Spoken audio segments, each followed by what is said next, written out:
ಏನಿದು?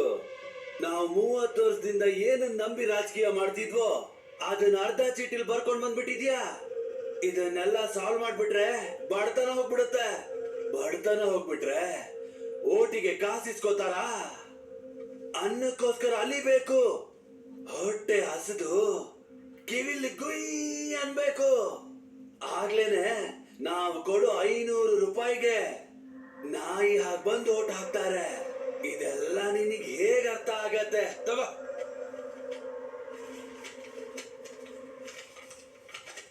ಇಲ್ಲ,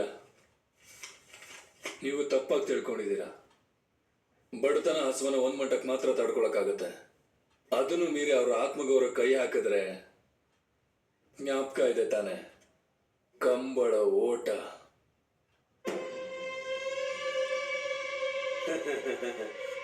ತಮ್ಮ, ನಮ್ಮ ರಾಜ್ಯದಲ್ಲಿ 2 ಪಕ್ಷ ಮೇಯ್ನು. ಒಂದು ನಾನು, ಇನ್ನೊಂದು ಆ ಮೈಕಲ್ ಮಾತಾಡ್ತಾ ಇದ್ದಾನಲ್ಲ ಅವನು. ಅವನೀಗ ಪಕ್ಷದ ಸಮೇತ ಬಂದು ಮಾತೃ ಪಕ್ಷ ಸೇರ್ಬಿಟ್ಟ. ಈಗ ನಾನು ಫುಲ್ ಮೆಜಾರಿಟಿ.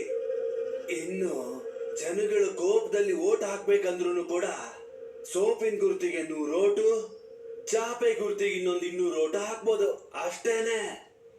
ಅಷ್ಟೊಂದು ಮೆಜಾರಿಟಿ ಸಿಗುತ್ತೆ ಅಂದ್ರೆ ಇದನ್ನ ಬೇಗನೆ ಸಾಲ್ವ್ ಮಾಡಬಹುದಲ್ಲ?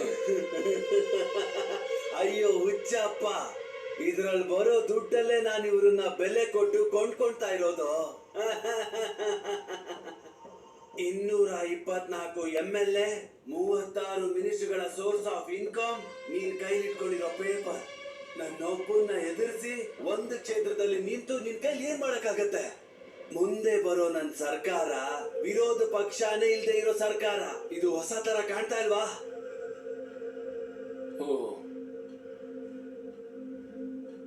ಓಹೋ, ಈಗ ಗೊತ್ತಾಗ್ತಿದೆ.